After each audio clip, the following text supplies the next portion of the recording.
Meus queridos irmãos e amigos, os apóstolos anunciaram ou pregaram entusiasticamente, com muita responsabilidade e com muita fé, o Evangelho de Cristo.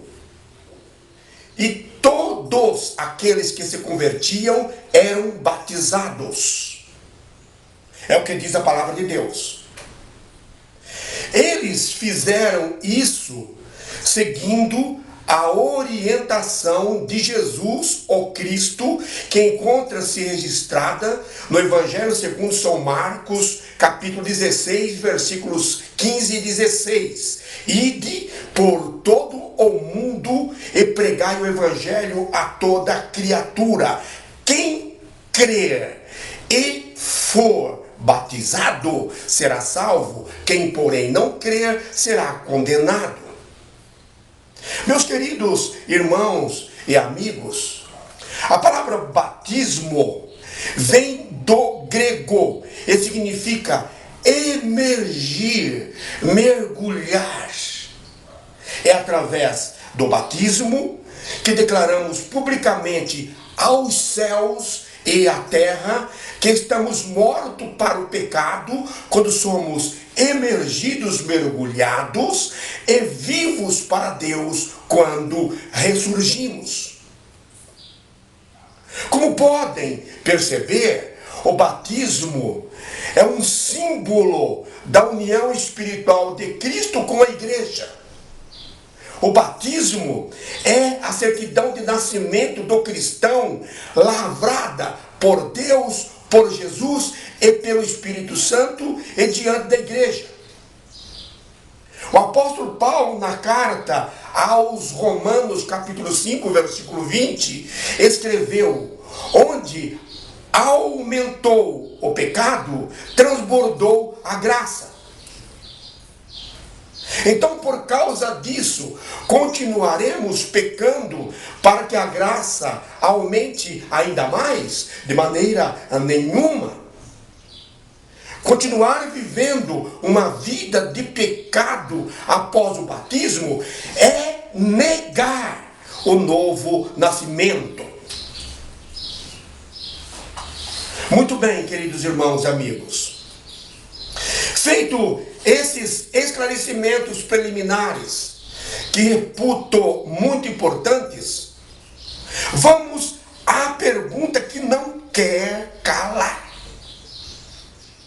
O que a Bíblia, a palavra de Deus, diz sobre o batismo de bebês, de crianças, que é realizado pela Igreja Católica, Ortodoxa, Luterana, Anglicana, Congregacional e outras. O que a Bíblia diz? A verdade é que a Bíblia não diz absolutamente nada sobre o batismo de bebês, de crianças. Se fosse uma prática dos apóstolos, e se a igreja primitiva batizasse crianças, com toda certeza existiriam alguns versículos bíblicos falando sobre esse assunto. Não é verdade? O que nós realmente notamos na Bíblia é que todas as pessoas que eram batizadas estavam convictas e tinham consciência do que estavam fazendo. Aqueles que defendem o pedobatismo, batismo infantil, não apresentam nenhum argumento ou alguma prova plausível, incontestável sobre esse assunto. Presta atenção no que eu vou lhes dizer. dizem que quando o apóstolo Pedro anunciou ou pregou o evangelho à família de Cornélio, este e toda a sua família foram batizados. E entre a família de Cornélio, possivelmente existiam algumas crianças que foram batizadas. É o que dizem. Dizem ainda que quando o apóstolo Paulo pregou o evangelho ao carcereiro, toda a sua família foi batizada. Possivelmente, algumas crianças estavam incluídas. Queridos irmãos e amigos, quando a Bíblia diz que todos da sua casa, ou todos os seus, foram batizados, com toda certeza está falando de todos aqueles que estavam aptos e que tinham consciência do batismo. Porque Jesus Cristo passou para os seus discípulos todas as informações necessárias referentes ao batismo, à morte, à Santa Ceia, à sua vinda, etc, etc. Meus queridos irmãos e amigos, o apóstolo Paulo, na carta aos Romanos, capítulo 5, versículo 18, diz que pelo pecado de um só, que foi Adão, veio a condenação a todos os homens.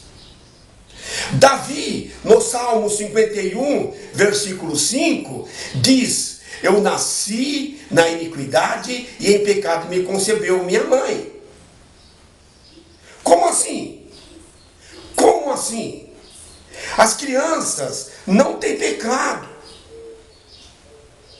Queridos irmãos e amigos, a palavra de Deus, nestes 2 versículos, existem outros. Está dizendo que o pecado foi transmitido, contraído pela criança e não cometido.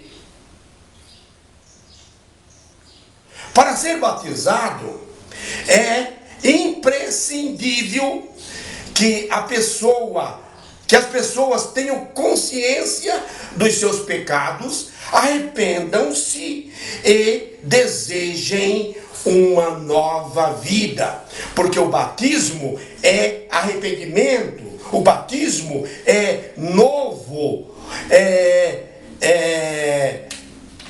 mudança, novo nascimento. As crianças, com toda certeza, não têm consciência disso. Todos nós sabemos. De acordo com uma antiga doutrina católica, as crianças que morressem sem o batismo não iam para o céu, mas também não iam para o inferno. Entenderam? Por quê? Porque essas crianças não tinham pecado pessoal. Então elas não iam para o céu e nem para o inferno, porque elas não tinham pecado pessoal. Então, a partir do século XIII, surgiu o que eles chamavam de limbus infantus. Limbus infantus era um lugar para onde iam as crianças que morriam sem ser batizadas. As almas das crianças, segundo eles, ficavam ali confinadas. Era como se fosse um paraíso infantil. Mas no ano de 2007, o Papa Emérito Bento XVI aboliu o limbo infantus. Meus queridos irmãos, amigos, como pode perceber, isso tudo é um verdadeiro absurdo. É uma fábula. E não encontra apoio bíblico, não encontra respaldo bíblico. Outra coisa muito importante: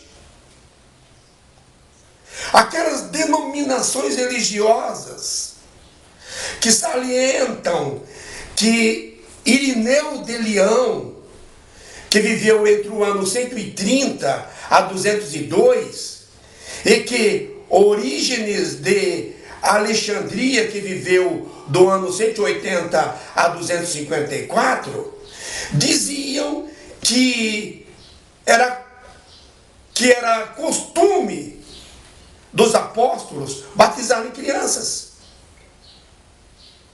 Essas denominações estão redondamente erradas e carece de fonte.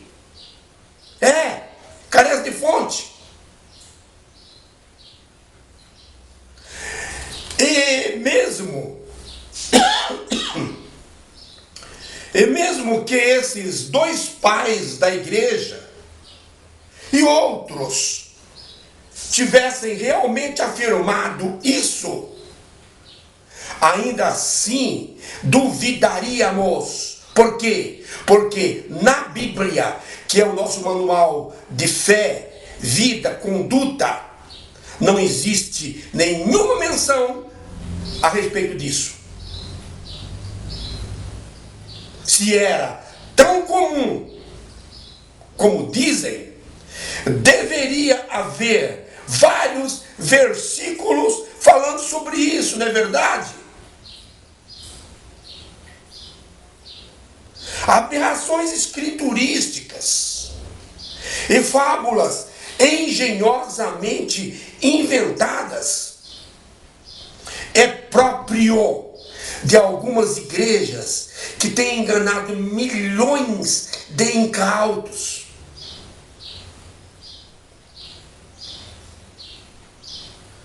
Mas a circuncisão não era uma espécie de batismo? Alguém pode perguntar. Não era. Deus ordenou a Abraão que ele e seus descendentes guardassem a aliança da circuncisão. Talvez na próxima semana nós iremos falar sobre a circuncisão, para que os irmãos e amigos possam entender bem a diferença. Jesus, o Cristo, foi circuncidado no 8º dia de nascido, como era costume. Alguns dias depois foi apresentado, não batizado, apresentado no templo. E depois de alguns anos foi batizado lá no Rio Jordão por João Batista. Entenderam? Está registrado, queridos irmãos, está registrado lá no livro, no Evangelho, segundo São Lucas, capítulo 2, versículos 21 e 22. Meus queridos irmãos e amigos, na próxima semana, se Deus quiser, falaremos sobre a circuncisão. Muita gente conhecida vem falando muita bobagem. Tem sido muito infelizes em declarações sobre o sábado, sobre a circuncisão. Por exemplo, uma pessoa bastante conhecida chamada Augustus Nicodemos, da igreja presbiteriana, foi muito infeliz numa declaração que fez, dizendo que o sábado foi mudado para o domingo, a Páscoa passou a ser a Santa Ceia e a circuncisão transformou-se em batismo. Declaração infeliz. Não sabe o que está dizendo. E é uma pessoa inteligente.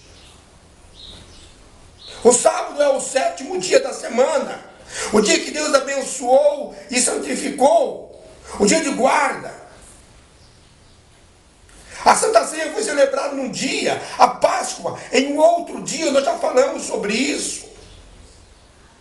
Tem um estudo no nosso Face a respeito disso. E a circuncisão não tem nada a ver com o batismo.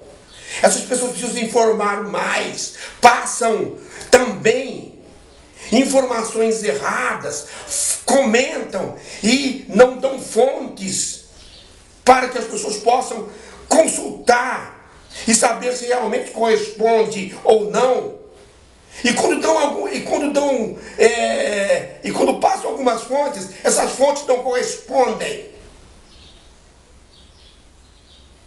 Queridos irmãos e amigos, acompanhem o nosso estudo. Reflitam sobre tudo que nós dissemos. O que nós queremos é que todos reflitam e comecem a questionar, a perguntar para si mesmo se é certo ou errado. Um grande e sincero abraço a todos. Amém.